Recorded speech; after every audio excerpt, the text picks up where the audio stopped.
매우 중요한 핵심 개념들을 짧고 굵게 딱 잡아드리겠습니다.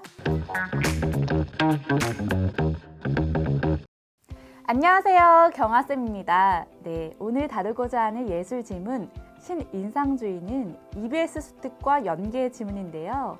매우 중요한 핵심 개념들을 짧고 굵게 딱 잡아드리겠습니다. 첫 문단의 내용을 보시면 풍경화는 실제 경치를 재현하고 추상화는 화가의 내면을 표현한다고 하네요.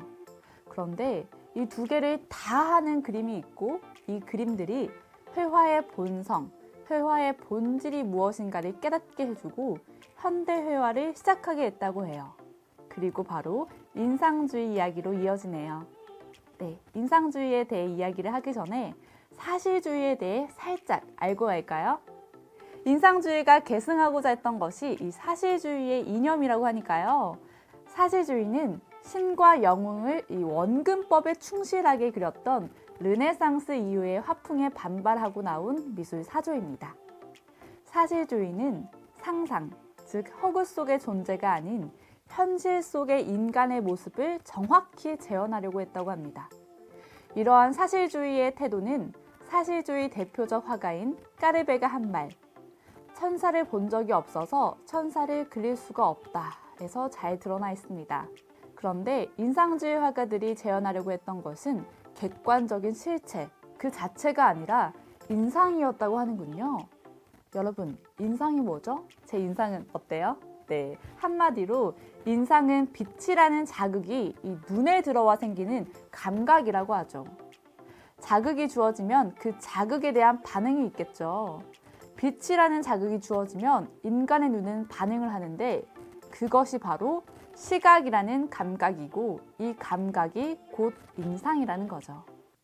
자, 여기서 객관적 실체는 무엇이고 그것에 대한 인상은 무엇일까요? 또 어떻게 다를까요?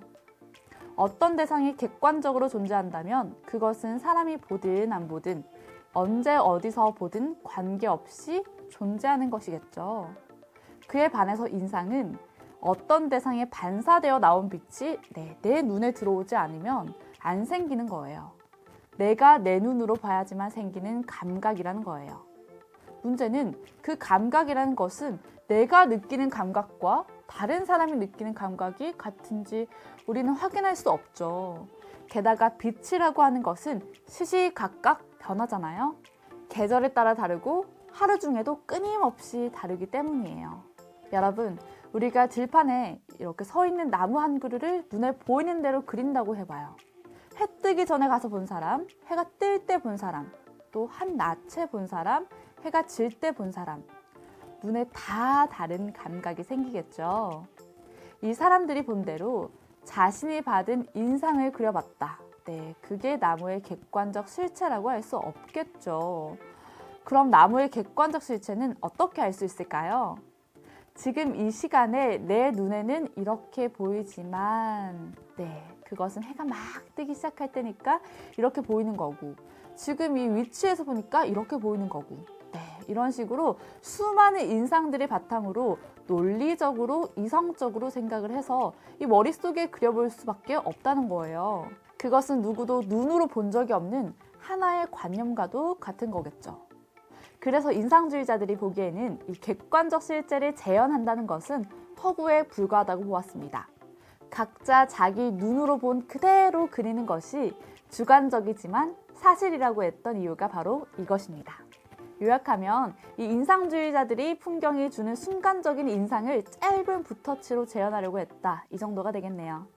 그리고 이를 계승하면서 독자적인 자기만의 세계를 구축한 것은 후기 인상주의 고흐라고 합니다.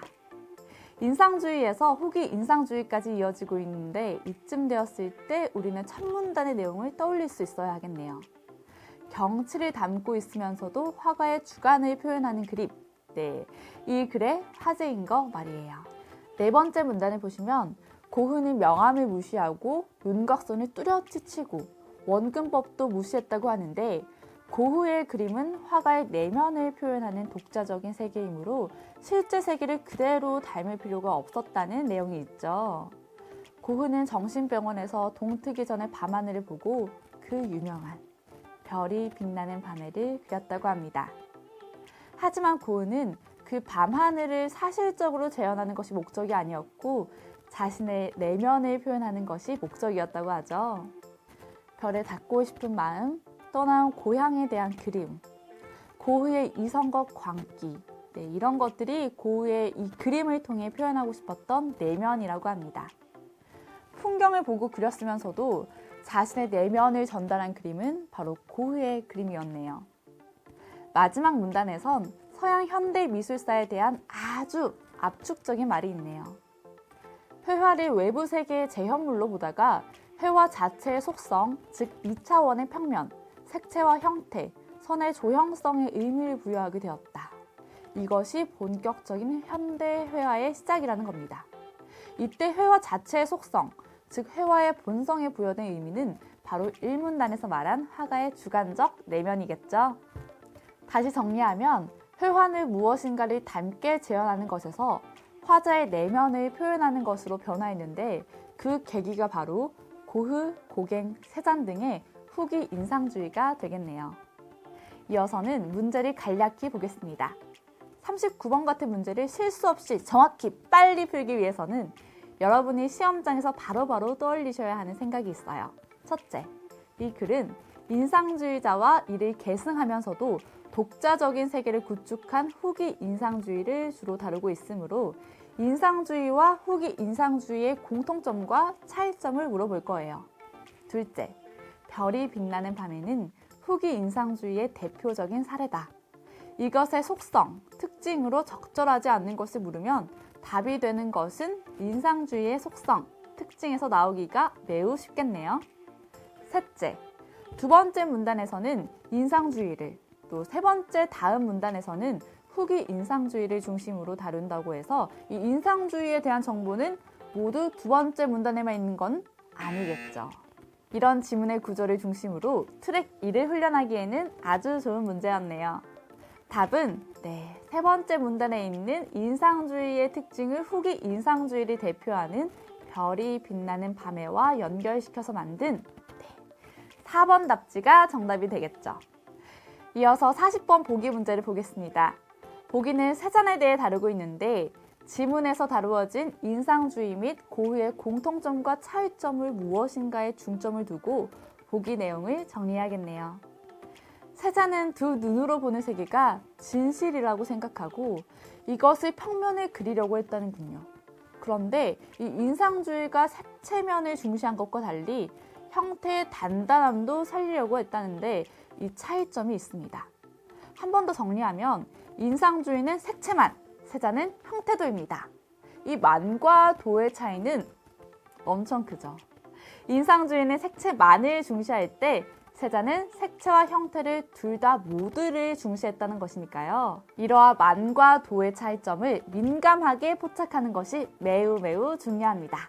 그럼 선택지를 보실까요? 1번, 세잔은 눈으로 보는 세계의 진실을 표현했고 고흐는 자신의 내면을 표현하기 위해 눈에 보이지 않는 것도 그렸습니다. 둘 다 원근법을 무시한 것은 맞죠? 정답입니다. 고흐가 풍경을 보고 그리면서도 자신의 내면을 표현하려고 했다는 것이 지문의 주제인 거 명심하고 있어야 돼요. 2번, 고흐가 표현한 것은 뭐다? 내면이다.